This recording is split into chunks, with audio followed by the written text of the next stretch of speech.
On December 7th, 1941, the tranquil paradise of Hawaii was shattered. A surprise Japanese attack on the island of Oahu and the fleet at Pearl Harbor was cause for one of the most devastating defeats in American military history. Now see that day in Pearl Harbor as it happened. For those on the ground, military and civilian, the events of that day are still as clear as they were 60 years ago. We were the most unprepared we could be. Their shock gave way to horror as they witnessed thousands of American soldiers lose their lives. We had deaths, a lot of deaths. The confusion was compounded by rumors that spread throughout the island. We were advised later in the day that the Japanese were landing at Pearl Harbor with ground troops. And the Japanese who carried out the attack have their own perspective on that day. Since it was my first mission, I was happy that my bomb did hit the Oklahoma. Even those who were too young to help at the time vividly recall the turmoil. We had absolutely no information, and we didn't know what to do. It was a day that will live in infamy. And for the first time, you'll see it as those who were there, with rare and newly discovered color film taken on the day of the unprovoked attack. Everyone wanted revenge. So stay with us as we unlock the past and experience an incredible moment in time. This is Pearl Harbor in color.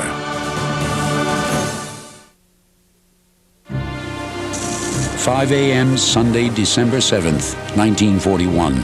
A Japanese fleet of 6 aircraft carriers sits 230 miles north of Hawaii. 350 pilots say their prayers before embarking on their mission to bomb Pearl Harbor. Among the airmen on the carrier Hiryu is 19-year-old Taisuke Maruyama. Around December 1941, I was a member of the squadron on the carrier Hiryu.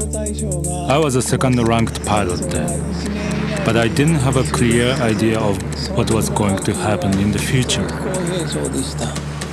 Maruyama's training had included the rigid Japanese indoctrination of the military spirit. All cadets were taught to obey their leaders and be willing to freely give their lives for Japan. So our job was simple. It was to fight whenever they wanted us to fight. The Japanese trained their pilots well. Planning the attack on Hawaii took almost a year. The Japanese training was a dress rehearsal for a tragic masterpiece created to shock a worldwide audience.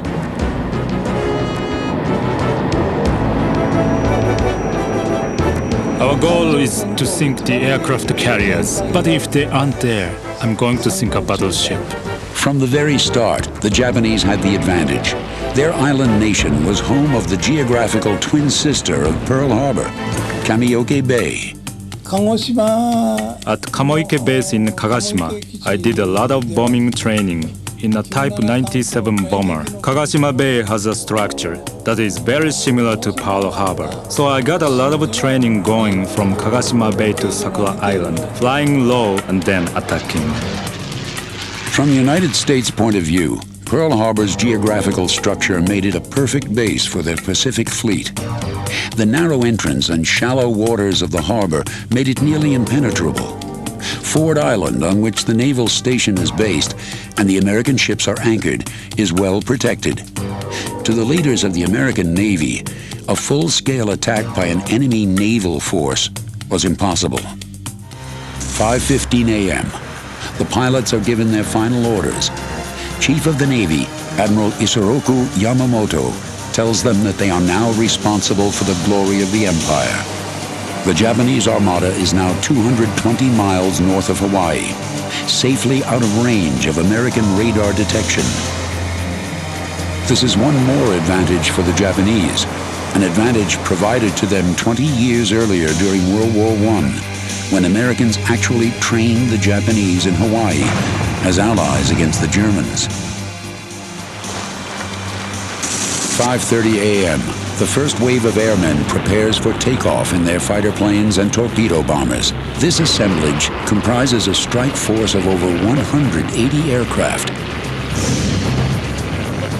6 a.m., 200 miles south of Oahu, the United States aircraft carrier Enterprise launches 18 aircraft to scout ahead.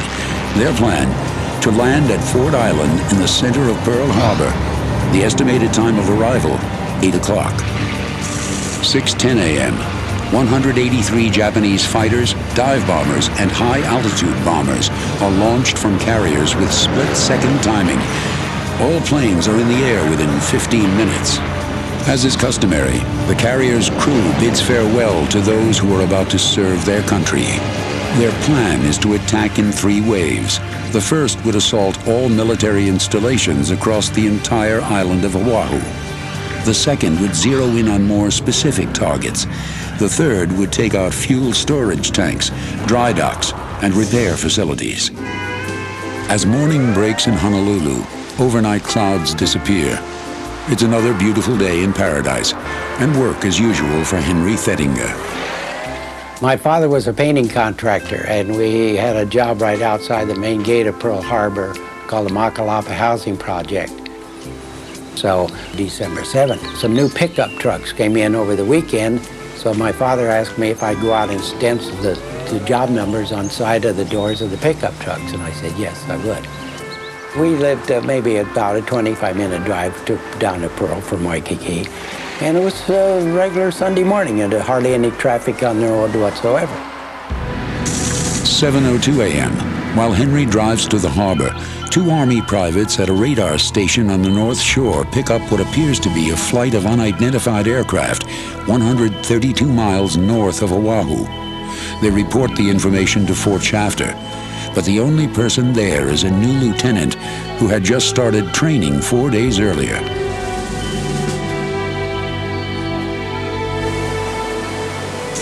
7:20 a.m. The Japanese fleet, now 210 miles from Oahu, have launched a second wave, 268 assault aircraft. 7:22 a.m. The inexperienced lieutenant at Fort Shafter feels certain that the unidentified planes are B-17s, scheduled to arrive from the mainland at 8 a.m. He instructs the radar station to shut down. I got there about, I would say, about 7:30. When you went through the gates of any of those military bases, you were checked pretty thoroughly. You have to have an ID badge and all that sort of stuff. And of course, the Navy and the Army personnel had to have their own IDs too, or else you could not get into the military installations. 7:25 a.m. An early morning church service is being held at the Kaneohe Naval Base. Turret gunner Leon Kolb is getting ready for his day on the USS Oklahoma. I'd been out to have my meals with the rest of the division and back in the gun turret and getting ready for the daily Sunday routine, in-port routine in the gun turret. My home state was Oklahoma. I came from Oklahoma City. I joined the service, the Navy, in 1936. On December the 7th, 1941, I was stationed aboard the battleship Oklahoma at Pearl Harbor. I was a little over 23. I was rated a gunner's mate, second class petty officer, and I was stationed in the forward 14-inch gun turret. It had 3 guns in it, and they were called 14-inch because the diameter of the projectile was 14 inches in diameter. The Oklahoma was one of the finest battleships in the American fleet, but a day earlier, she was moved from her customary defensive mooring on Battleship Row. Normally, my ship would have been back where the battleship Nevada and Arizona was. We belonged to that division. But the admiral aboard the Maryland was going to inspect our ship on the following Monday morning for readiness for war. To do that, we had all of the so-called double bottomings and storerooms and so forth opened up to air out, so it was more comfortable for the inspecting officers to go through and see the condition of the ship. Opening the exterior portholes and interior hatches for fresh air made sense on December 6th, but on December 7th, 1941, it would leave the battleship dangerously vulnerable. We were the most unprepared we could be. 7:35 a.m. Japanese reconnaissance planes radio back to the Armada that the main American fleet is in Pearl Harbor. Approaching the island of Oahu from its mountainous eastern coast, the first wave of Japanese squadrons are not detected by radar. There is a dead zone caused by the mountains. Plus, American surveillance planes are not in the air on Sunday mornings. This facilitates the element of surprise. Admiral Yamamoto realizes he must eliminate the American naval strength in the Pacific if Japan is to be victorious. The Japanese are hoping that the American public will be discouraged by losses and stay out of the war. December the 7th, like any other Sunday morning, Mom in the kitchen making breakfast. I was in first grade, baby brother still at home. On this morning, 6-year-old Dorinda Makanoa Nalani is at home with her family. In 1941, she is one of just a few thousand Americans living in the Kingdom of Hawaii. The islands are not a state, but a territory of the U.S. They would not become one of the United States until 1959, 18 years later. We were a typical family in the islands, and really about the only civilians that could actually be in the harbor and watch the battleships and the planes come and go. Little did we realize that Pearl Harbor would change from being a place to being an event. 7:52 a.m. Commander Mitsuo Fushida, who leads the Japanese air attack, radios back the code, Tora, Tora, Tora, meaning success, maximum strategic surprise, Americans caught unaware. At 7:55 a.m., the island-wide attack begins.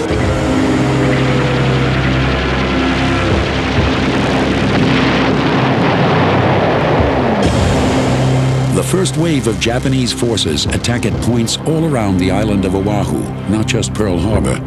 Dive bombers strike at Kaneohe Naval Air Station, while dive bombers and fighters attack Bellows Field. Being a squadron communications officer, I was assigned to the 86th Observation Squadron at Bellows Field on the windward side of the island. On December the 7th, in the morning about 7:30, those of us who were in the BOQ, Bachelor Officers' Quarters, up on the top of the hill above the airstrip, we were all awakened by a crash landing, the B-17, at the end of our runway. And the crew was semi-hysterical, saying that they were attacked. And while we were talking to the crew, a flight of Japanese planes came in and strafed.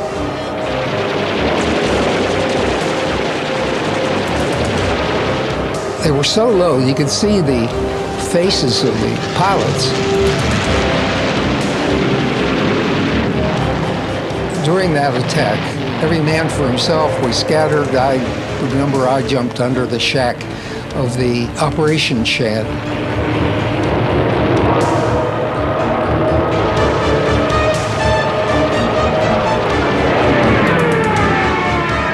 "7:58 a.m.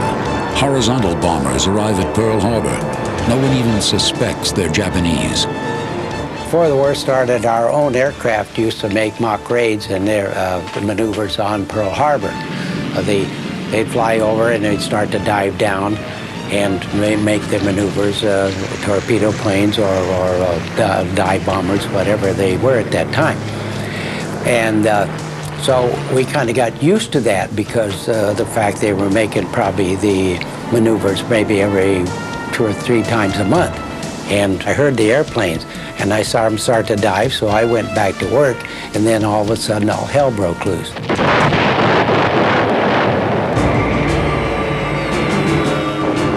Waves of bombers continue to pound military installations in an all-out assault on the island. But the Japanese aren't limited to military sites. They're also bombing civilian targets. Hearing the roar of airplanes, airplane after airplane going over, didn't seem unusual. After all, we lived in a military installation. And yet there was something different because the explosions by this time were shaking our house. Anyone who can grabs a gun and fights back.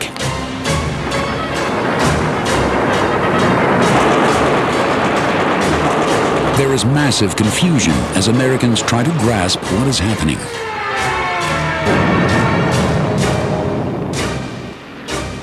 The American B-17s arrive from the mainland at the same time the 18 aircraft from the Enterprise. Both are caught between enemy and friendly fire. 8:05 a.m. Machine guns on battleship Nevada open fire on torpedo planes. Repair ship Vestal, moored next to Arizona, opens fire. Battleship California receives torpedo port side at frame 1110. High-level bombers begin the run on Battleship Row. One of the easiest targets is the defenseless Oklahoma. On board, the only thing Leon Kolb is expecting is sabotage.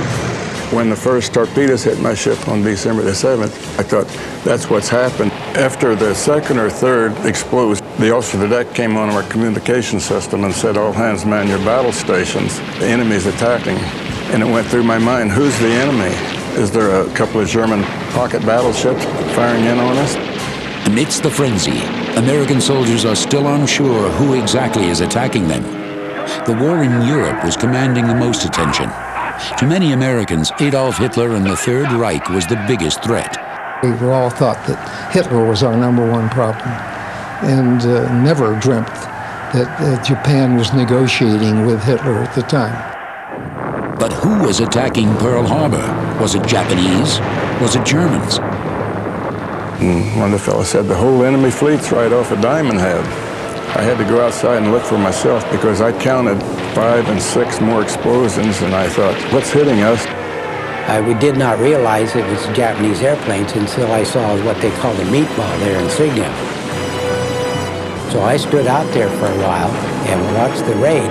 Believe me, those boys could fly the planes. They'd come in on their torpedo run or their bombing run and turn those things up on its tail and come back to strafe. So they were darn good pilots. The first wave of the Japanese attack on the island of Oahu is a stunning victory for the enemy. America's Pacific Fleet feels the sting of newly perfected torpedoes designed specifically for the shallow waters of Pearl Harbor. Violent explosions rock light cruisers, mine layers, and battleships like the Oklahoma. But this is only the beginning. The second wave of the Japanese attack is about to begin. This is Pearl Harbor in color. At 7:55 a.m. on Sunday, December 7th, 1941, the Japanese begin their strategic surprise attack on Pearl Harbor and the island of Oahu. Every military target is being hit.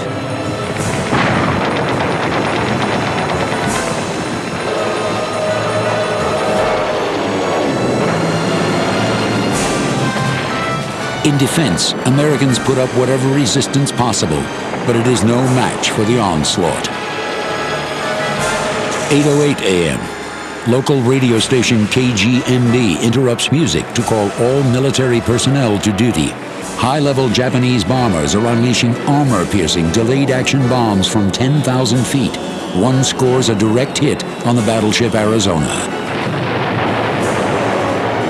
8:10 a.m. Forward magazines on the battleship Arizona suddenly ignite, resulting in a tremendous explosion and a gigantic fireball.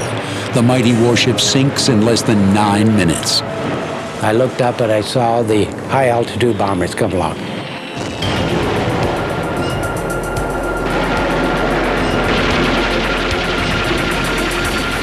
I did see the Arizona blow up, and the smoke and flames must have gone 500-600 feet in the air. I mean, it was awesome, absolutely awesome. Somebody asked me if I was scared. I said, you darn right I was scared. You know, who wouldn't be? 2 ship lengths away, the USS Oklahoma is an easy target. I thought, this is going to be the closest I'll ever come to death without losing my life. So as the ship was tilting more, I went out on deck to see the water coming up on the waterway. It still didn't occur to me that the ship would capsize. I wanted to go back down to my locker and take the things out I had, seeing I was going to have to leave the ship. One of them was an engagement ring that I just bought for my wife. It was a full carat, but something told me, save my life. The Oklahoma is hit by 10 torpedoes. Explosions have ripped holes throughout the ship's armor.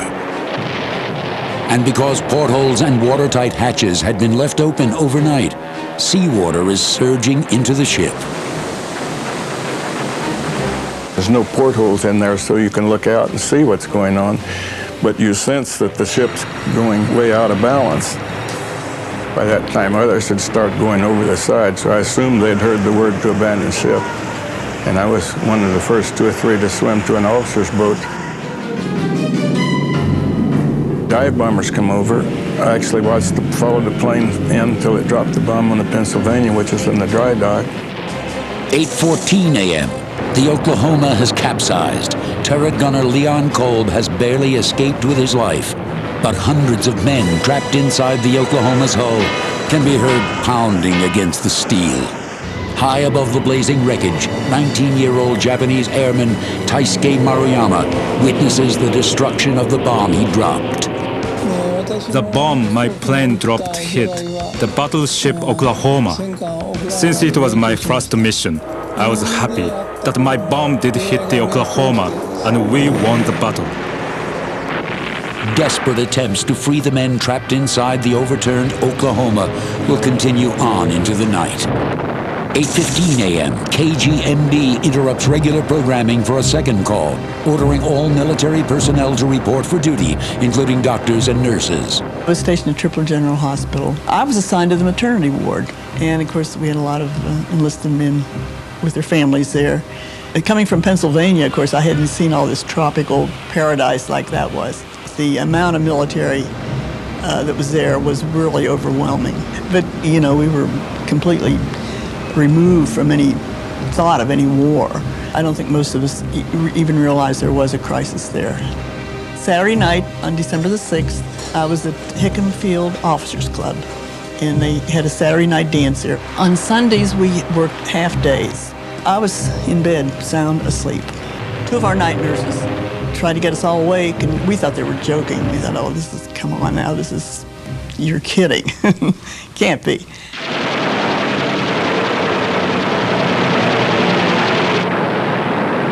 We had 3 casualties. 2 pilots, one attempted to take off in the bravest act I've ever seen, while under fire, stepping into his plane, was strafed and fell over like in a movie scene.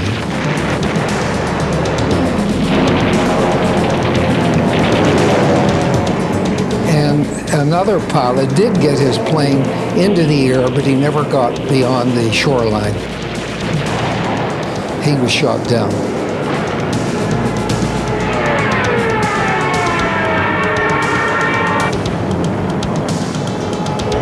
At 8:26 a.m., the Honolulu Fire Department responds to a call from Hickam Field.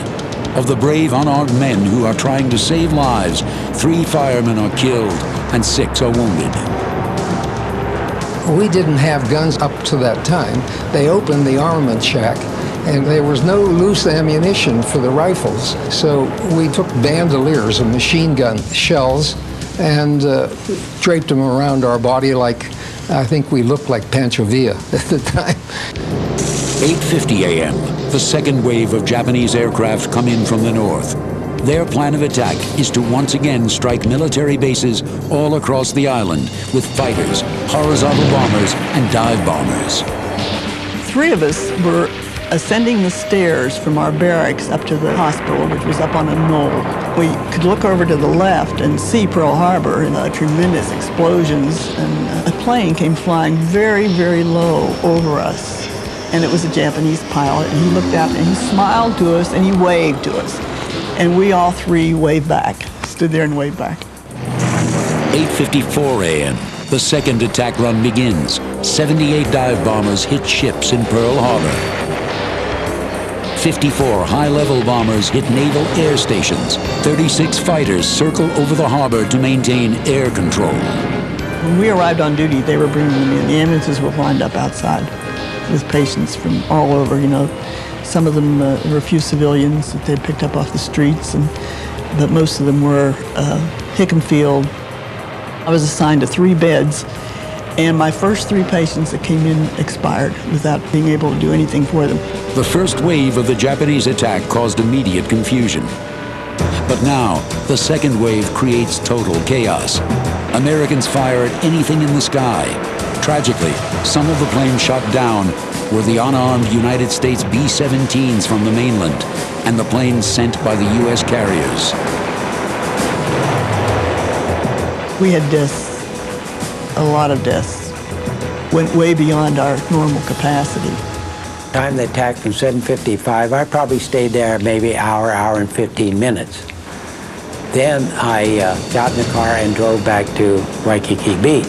And things was in such chaos that the sentries just stick a rifle in your window, you know, wondering where you're going. And it was such a chaos. 9:05 a.m. Radios around the island issue urgent warnings for citizens to get off the roads and stay at home. But not everyone hears the call. Dad ran out the front door, screen door slamming behind him, me down the steps, and we ran down to the front of the house, looked up, and plane after plane going over. There was strafing up and down the street, and the bullets that found our house were incendiary bullets. The Japanese attack ignites a fire that would destroy Dorinda's childhood home. My dad knew that we needed to get away, so we headed out away from the harbor. We drove along the edge of the harbor and along the side that would be where the Oklahoma had turned on its side, and could literally look right at Battleship Row. In the harbor, rescuers disregard the second wave of attack and start to work on the capsized Oklahoma.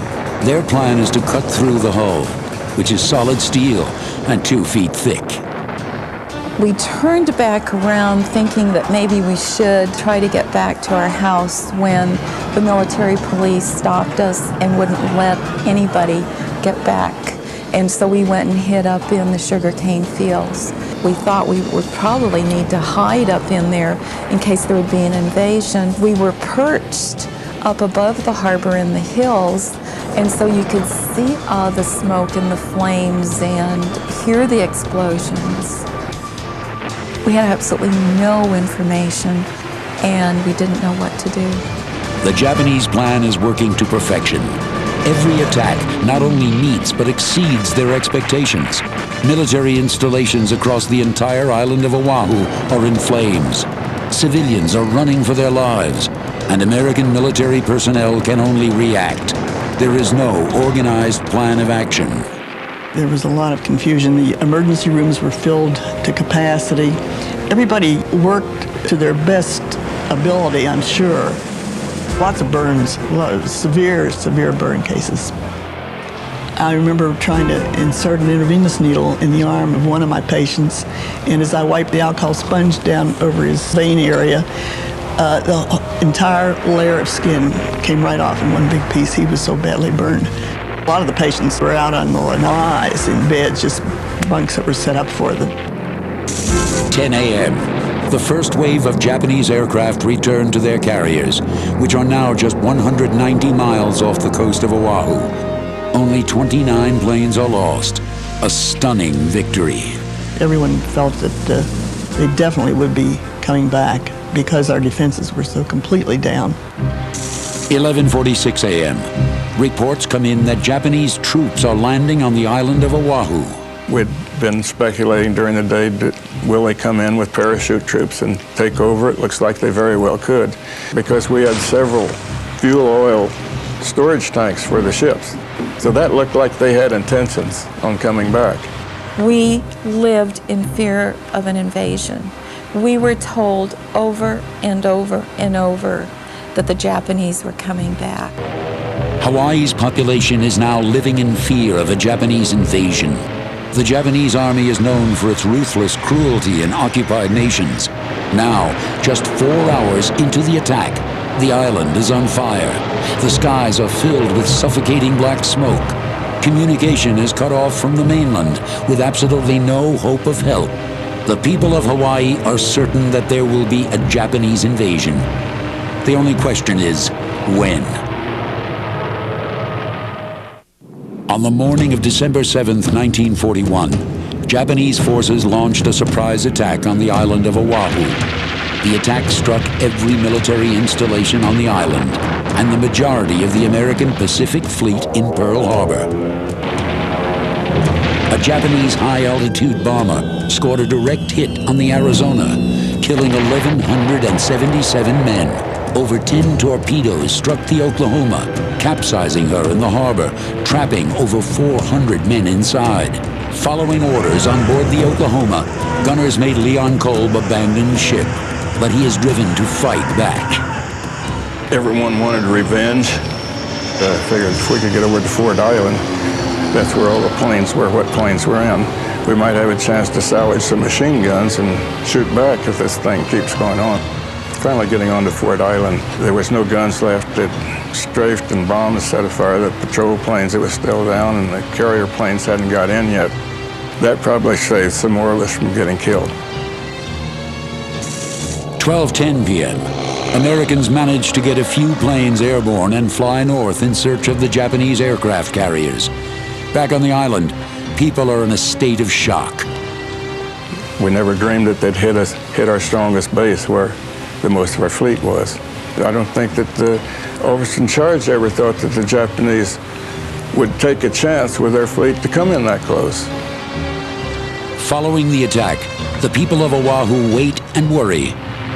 The American military has been immobilized. There is no chance of defending Hawaii against a full-scale invasion. An invasion seems inevitable. We were advised later in the day that the Japanese were landing at Pearl Harbor with ground troops. Fear of an enemy invasion gives way to paranoia. 12:30 p.m., Honolulu police raid the Japanese embassy. Animosity has turned towards the Japanese living on the island. Don Seki experiences it firsthand. Saturday night, December 6th, we were playing poker all night long. And nobody got ahead, so we want to quit. So we started shooting crap. I lived in a valley called Manoa Valley. Now and then, we see target practice. They're pulling target in the airplane. We thought it was, target practice. After the bombing, here comes a guy. He says, you bombed Pearl Harbor. So he pulled a knife on us. So we scrambled, went home. Then we listened to the radio. Then we found out it was bombed. Government agents go into action, seizing radios from Japanese, fearing they would broadcast messages and information to their native land. At 1 p.m., the Japanese Air Commander Fushida lands safely on board the aircraft carrier Akagi. With the amazing success of the first two waves, he is ready to launch the third. We knew there were planes, but we didn't realize that they didn't bring ground forces. And had they anticipated the success their Air Force had, they would have followed up with ground forces because Hawaii was vulnerable. Hawaii was more than vulnerable. It was in utter chaos. On board the Japanese aircraft carrier, Commander Fushida pushes hard for the launch of the third wave. But at 1:30 p.m., Admiral Nagumo decides to call off the attack. The Japanese fleet withdraws. One torpedo could have knocked the dry dock out and withheld repairing a lot of the battleships that was damaged. If they had torpedoed the dry dock gate, that would have been more damage almost than what they did to the battleships. Reportedly, the Admiral called off the third wave because he was unsure of the location of the American aircraft carriers. The Japanese had scored a tremendous victory with the first two attacks. Now there was no need to risk defeat with a third. At 4:25 that afternoon, the Hawaiian governor proclaims martial law. The military now controls the island. For the Japanese Americans, it is suddenly dangerous to be identified with the country of their birth. We were very much under surveillance. And some people, they threw all their photographs and literature and stuff, and they burned it, and so because in case the FBI, It was a chaos because blackout, the MPs were real severe. If they see a little light, boom, boom, start shooting. Paranoia engulfs the island. No one knows that the enemy fleet is already heading back to Japan. Everyone is still poised for the invasion they're sure is coming. When I was sleeping on the floor of a barracks on Fort Island, all the guns that could still fire opened up in the harbor. So the most of us thought, like me, I guess, but here they come. It turned out that was a couple of the airplanes from the carrier that was supposed to be in that they'd sent in to see what's going on. The poor guys got shot down. They made me feel pretty bad. A total of 7 American planes would be shot down by friendly fire. Homes and private property are destroyed by U.S. anti-aircraft shells. America is now at war, a war she is not prepared to fight.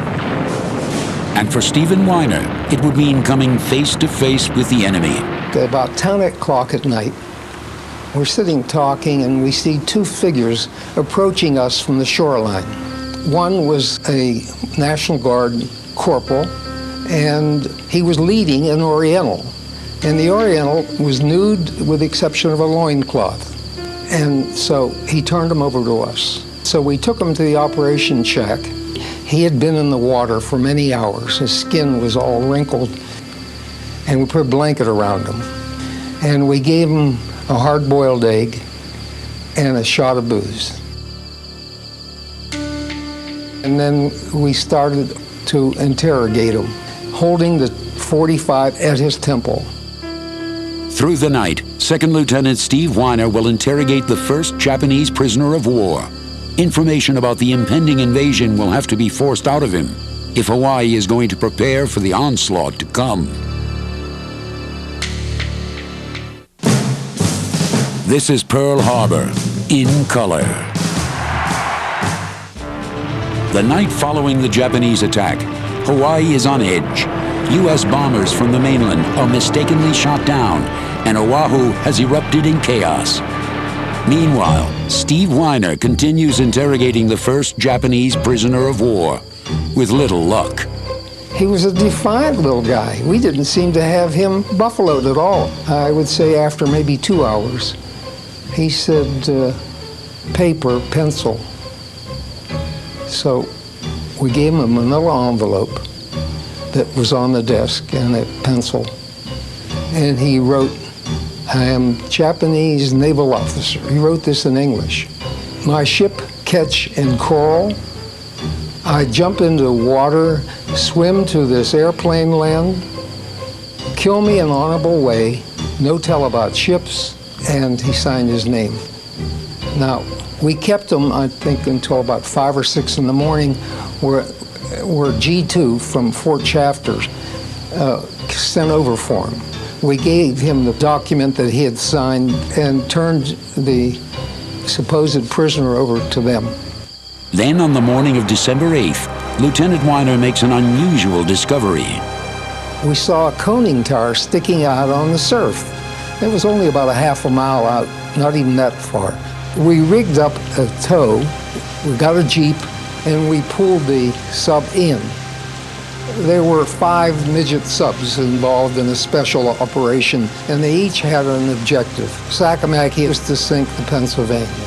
His failure was because his steering gear fouled when he was released, and he drifted down past Honolulu, past Waikiki, around Diamond Head toward Bellows Field, where he became ensnared in coral.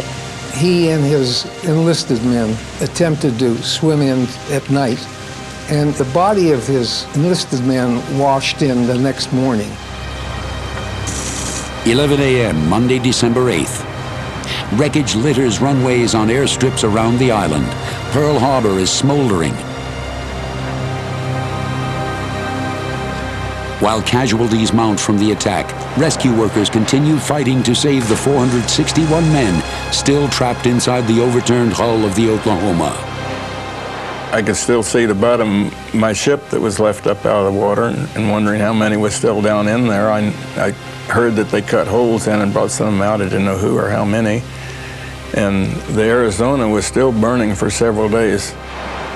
Following several different rescue attempts, only 32 of the trapped sailors were saved. 429 men lost their lives. From the wreckage of the island, the overnight distrust of the local Japanese descended into outright racism. In Hawaii, 50% Japanese were the majority. My folks, they came in 1906 as an immigrant, and we were laborers in a sugar plantation. Almost immediately, Japanese Americans were rounded up by U.S. military and placed in internment camps. You know, we were angry because broke up our lifestyle, you know. Everybody's friendly, no racial problem there. Filipinos, Chinese, Koreans, so forth.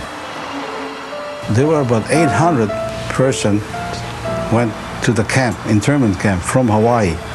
There were like ministers and school teachers and group organizers, so forth.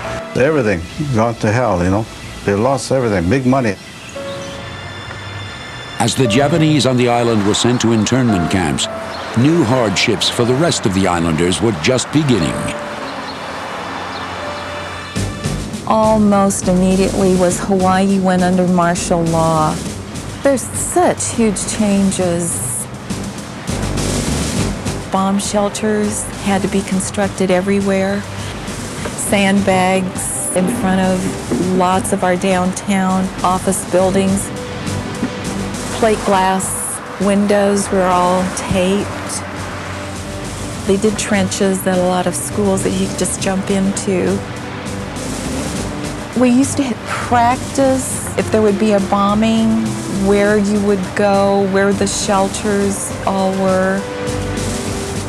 I thought the gas masks were kind of novel and fun until you got tired of carrying them. In fact, there were rumors that the Japanese would do this as a germ warfare and they would put gases into the air. You accept that you carry a gas mask on your shoulder to school and that there are bomb shelters there and that you sit in the dark at night and that there are curfews. After the war started, we had to wear gas masks. We had a complete blackout, too. We had all our curtains were blacked out. We couldn't show a little sliver of light coming through a curtain.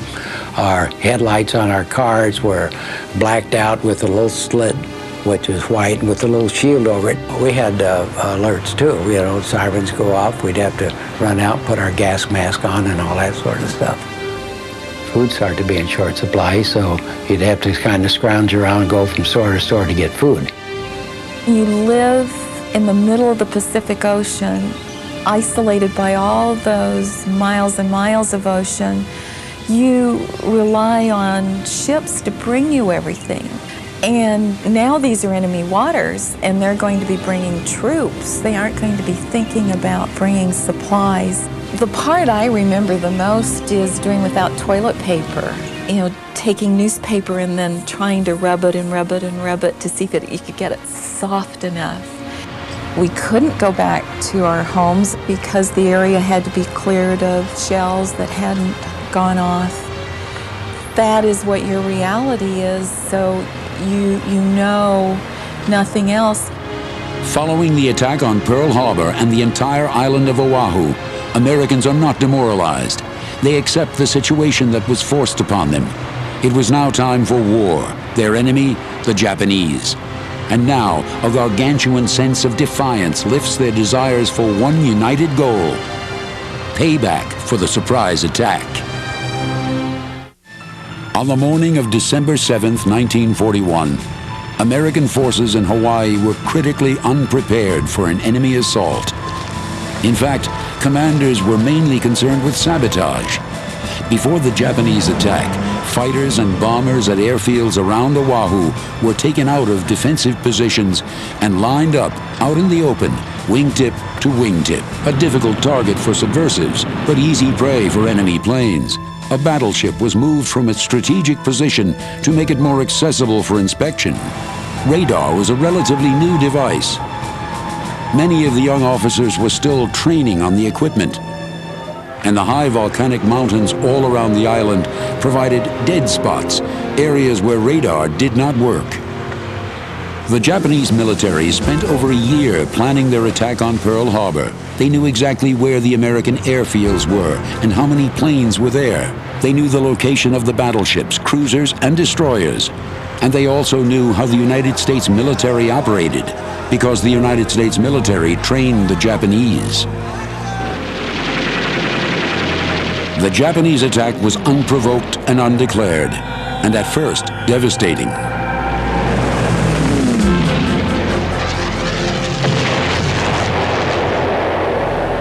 The enemy had all the advantages, including the element of surprise. The toll on American forces was just short of catastrophic. 2,388 were killed, 1,178 wounded. A direct hit on the Arizona claimed the lives of over 1,100 men. The Oklahoma was torpedoed over 10 times, and over 400 sailors perished. In total, of the 96 ships in Pearl Harbor during the attack, 19 were sunk or severely damaged. The Navy had 92 of their aircraft destroyed and 31 damaged. The Army had 96 aircraft destroyed and 128 damaged. The Japanese lost only 29 planes. But that's where the Japanese victories end. Following their first 2 attack waves, the Japanese command decides not to launch its third, an attack that was designed to destroy fuel storage, repair fields, and dry docks. The Japanese admiral called off the second attack, not knowing where the carriers were. That decision became a catalyst for American forces to quickly repair sunk and damaged vessels. 24-hour work shifts set the military and civilians to rebuilding the Pacific Fleet. Of the 19 ships that were sunk or heavily damaged, 14 ships were completely restored and went on to fight the enemy. After the attack, I went almost immediately out on a destroyer starting to attack Marshall Islands and showing the Japanese that they really didn't sink all of our fleet and so forth. I ended up spending a little over 10 years in the Navy. If Pearl Harbor hadn't been attacked and we hadn't gotten into war, that would have been the end of my naval career there. Patriotism was the foundation for the American comeback, and the Japanese Americans of Hawaii proved themselves in battle. We, as a Japanese American, although we were segregated, I decided to volunteer for the Army. We trained for 1 year, then went overseas. Hawaii's original recruitment quota was set at 1,500 men. Over 10,000 volunteered. Our motto was go for broke. That means shoot the works. We had to do good because we're under the guns, and we are going to do good. As the segregated unit of the 100th Battalion Regimental Combat Team, they fought on the European front. In 8 campaigns, with 8 unit citation and about 21 Medal of Honor. We fought really hard. For their size and length of service, they became the most decorated soldiers in the U.S. Army, with 18,413 individual awards and 9,000 Purple Hearts. Don Secchi received a Purple Heart for the loss of his arm during battle in Italy. He returned home a hero. For the Japanese, the definition of hero is rigid. In a wartime painting honoring 9 of the 10 mini-sub officers at Pearl Harbor, Kazuo Sakamaki, the first Japanese prisoner of war, is noticeably missing. That document that he had written, "Kill me an honorable way," was lost. And the Japanese people considered him persona non grata in Japan. Ensign Sakamaki was in South America working for Toyota Motors, and it was deliberate shipping him out of the country. Lieutenant Stephen Weiner met his prisoner once more at the 50th anniversary of Pearl Harbor. After 50 years, they had the chance to relive their encounter. In fact, I told him that I admired his tenacity, the fact that he was able to cope with us as well as he did. Japanese airman Taisuke Maruyama, on the other hand, was heralded a hero. Following his successful bombing of the Oklahoma, he went on to fight at Midway and Okinawa. Through her love of Pearl Harbor, Dorinda Nicholson wrote a book about her childhood recollections so that future generations of children will understand what it's like to live through war. The harbor is very special to me. And I approached the Arizona Memorial and mentioned to them that I wanted to tell American children this story Hawaii has not forgotten Pearl Harbor. A memorial now stands over the site of the sunken USS Arizona. Every year, 1.5 million visitors come from around the world to pay tribute. Not far from the Arizona Memorial is the USS Missouri, where the Japanese signed their surrender. Instead of death and defeat, this monument represents life and defiance, something which will forever characterize the bravery and selflessness of those who were there.